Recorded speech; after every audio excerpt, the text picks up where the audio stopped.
आप नकली ढंग से मुसलमानों के रहबर बनने की कोशिश जो कर रहे हैं उसको मुसलमानों ने नकारा है। आपको आत्मचिंतन करना चाहिए वारिस भाई कि आप में क्या कमी रह गई। आप मुसलमानों के अपने आप को रहबर मानते हैं। अरे बाप रे बाप, क्या कमी रह गई कि मुसलमानों ने आपको वोट नहीं दिया। अरे कमलाकर त्रिपाठी जी और डॉक्टर अजीज खान बहुत घबरा रहे हैं कि ये मुस्लिम वोट बैंक का क्या होगा। वारिस जी उनको उकसा रहे हैं। मैं आ रही हूँ आपके पास। बहुत अर्जेंट है, इंपॉर्टेंट है, बहुत अर्जेंट। क्या अर्जेंट है? हर्षवर्धन जी और मैं, मुझे नहीं लगता 10 सेकंड वारिस जी, 10 सेकंड वारिस जी, 10 सेकंड करारा जवाब वारिस जी, 10 सेकंड वारिस जी, 10 सेकंड थूकने वाले को वारिस जी, 10 सेकंड। अरे खामखा का वारिस जी, थूक उसी के मुंह पे अरे वो गिरेगा। सुनाई नहीं देगा जनता करारा को जो जवाब मैं बोलूंगा मिलेगा अगर वो महाराष्ट्र डिस्टर्ब के करेंगे। इलेक्शन में 10 सेकंड करारा चाहता हूं जवाब मिलेगा आनंद। वारिस भाई सुन लिया आपकी बात। अब शहजाद आपको कुछ बता रहे हैं। मुझे नहीं लगता, मुझे नहीं लगता भाई टाइम्स नाउ क्यों इतना मुश्किल कर रहे, तो 10 सेकंड ही तो लूंगा बोलने के लिए। एक लौती सीट भी चली गई। आपको आत्मचिंतन मुझे करना 10 सेकंड का केवल इंटरवेंशन चाहिए था नाविका, प्लीज मैं रिक्वेस्ट कर रहा हूं। दो लोग लड़ रहे हैं। मैं बहुत इंपॉर्टेंट है, मैं आपको चलिए आप बताइए। नाविका जी, मुझे नहीं लगता कि मैं अपनी पूरी जिंदगी में कभी मैंने यह विश्वास किया होगा कि एक उद्धव सेना / बाला साहब ठाकरे जी की लेगेसी को क्लेम करने वाली पार्टी कभी बोलेगी कि मैं मुसलमानों की रहबर बनकर आना चाहती हूं। और अगर ये कह रहे हैं तो बाबरी को 17 मिनट में गिराया, ये संजय राउत का बयान है। आप अग्री करते डिसएग्री करते? बोलिए। यह ऑन रिकॉर्ड बयान है कि बाबरी को 17 मिनट में लात मारकर गिराया। बोलिए आप अग्री करते डिसएग्री करते? आनंद दुबे। चीफ मिनिस्टर उद्धव ठाकरे जब थे तो उन्होंने अरे भाई मैंने कब कहा कि हम रहबर बनना चाहते हैं? आपने वारिस पठान की पार्टी के लिए कौन किसका रहबर बन रहा है ये तो सारी जनता देख रही है। लेकिन अतुल कुमार सोनी का बिलासपुर छत्तीसगढ़ से सवाल है। कांग्रेस कश्मीर में 370 वापस लेने पर अपना रुख स्पष्ट नहीं कर रही और उल्टा राहुल गांधी बोलते हैं कि हमने मोदी जी का आत्मविश्वास गिरा दिया, उन्हें झुका दिया। क्या ये हास्यास्पद नहीं है? संजय मिश्रा भदोही से पूछ रहे हैं, मुझे लगता है कि राहुल, अखिलेश और केजरीवाल में आपसी लड़ाई चल रही है कि मोदी जी किससे ज्यादा डर रहे हैं, लेकिन मोदी अपने काम में व्यस्त हैं। क्या ये सब विपक्ष को नहीं दिख रहा? कान्हा शर्मा मथुरा उत्तर प्रदेश से पूछ रहे हैं, अगर बीजेपी आर्टिकल 370 खत्म करे तो कांग्रेस के पेट में दर्द, अगर कोई संशोधन करे तो विपक्ष के पेट में दर्द, कुछ नया करे तो प्रॉब्लम, तो क्या इनका काम सिर्फ हर काम में टांग अड़ाना है? कमलाकर त्रिपाठी जी जवाब दीजिए जनता के सवाल।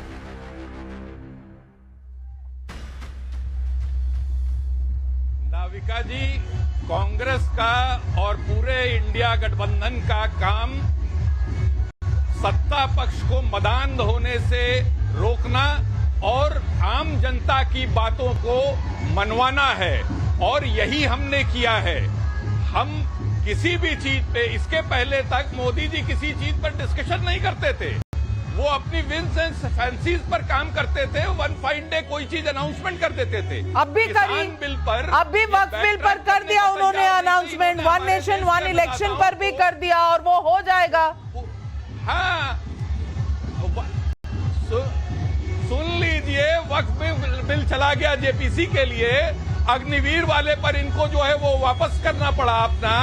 ये आपका अभी, और ये जो अभी इनके रहनुमा बन रहे हैं, अभी आप बता रही थी कि मुझे लगता है आपके वहां थोड़ा उत्सव का माहौल है और म्यूजिक की आवाज आ रही है। मैं दोबारा आऊंगी आपके पास, लेकिन अजीज खान साहब सवाल ये है कि इन मुद्दों पर आपने देखा आपकी अलायंस में ही कैसे लड़ाई हो गई। अब मुसलमानों के रहनुमा आनंद दुबे हैं, वारिस पठान कह रहे हैं कि वो है नहीं, वो अपनी आवाज उठाते नहीं। ये किस तरह की अलायंस पार्टी है? और अगर मैं सुनवा दूं योगी जी ने आज क्या कहा है तो बता दीजिए इसका जवाब क्या होगा। ये सुनिए योगी आदित्यनाथ मुख्यमंत्री का ये बयान। भगवान श्री कृष्ण एक हाथ में मुरली है तो दूसरे हाथ पे सुदर्शन भी तो है उनके हाथ में। केवल मुरली से काम नहीं चलेगा, बल्कि सुरक्षा के लिए सुदर्शन भी आवश्यक है। सुदर्शन चक्र की बात कर रहे हैं, जवाब दीजिए अजीज खान साहब।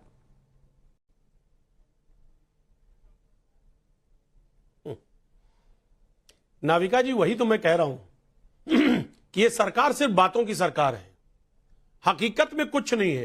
अभी देखिए शहजाद कितने खुश थे जब वारिस भाई ने हिंदू मुसलमान की बात कही ना, तो इसमें सबसे ज्यादा एंजॉय कौन कर रहा था? शहजाद भाई। इसलिए क्योंकि उनको सूट कर रहा है, उनके पास काम की कोई बात नहीं है। हिंदू मुसलमान की बात करनी हो तो बिल्कुल उसमें पीएचडी किए हुए हैं, क्योंकि उनको पता है काम कुछ नहीं, सिर्फ हिंदू मुसलमान। अभी 100 दिन की बात चल रही थी, 100 दिन के आंकड़े दो, 100 दिन का हिसाब दो, हिसाब तो दे नहीं पाए। हाँ, उसमें हिंदू मुसलमान, कौन किसका रहनुमा है, कौन रहबर है, ये ठेका लेने की होड़, ठेका लेने की होड़। देखिए सच ये है कि आप ना हिंदू के रहबर हैं ना मुसलमान के रहबर हैं, आप दोनों के दुश्मन हैं।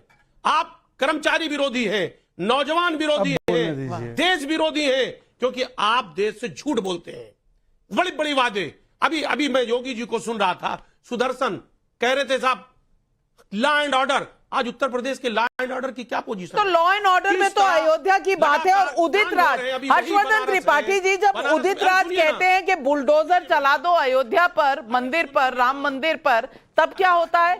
वो हिंदू मुसलमान नहीं होता, पर वो समाजवादी पार्टी के लिए ठीक है। अपराधियों को मुझे लगता है नविका जी, ये उदित राज ने तो जो किया है उसके लिए तो सचमुच उनके खिलाफ मामला दर्ज होना चाहिए। और मैं बार बार एक बात कह रहा हूं कि ये सरकार पहले 100 दिन में अगर असफल हुई है तो देश में विभाजन कराने वालों पर, देश में जाति वैमनस्य फैलाने वालों पर, मुसलमानों पर, सिख पर गलत टिप्पणी करने वालों पर, देश में विषाक्त वातावरण करने वालों पर, उन पर कोई कार्रवाई ये सरकार नहीं कर पाई है। सबसे ज्यादा दुखद बात यही है, अयोध्या में राम मंदिर गिर जाए, उस पर बुलडोजर चल जाए, इस पर कितने लोगों के मन में अलग अलग तरह के ख्याल हैं, वो उदित राज के एक बयान से सामने आता है, लेकिन ये होने वाला नहीं है। योगी आदित्यनाथ तो बहुत स्पष्ट बता रहे हैं कि क्या होने वाला। बिल्कुल। शहजाद 30 सेकंड। देखिए, हिंदू मुस्लिम की बात अभी इन्होंने की, तो बताइए कि कर्नाटका में गणपति विसर्जन पर हमला किया गया और वहां पर गणपति जी को ही पुलिस वैन में डाल दिया गया।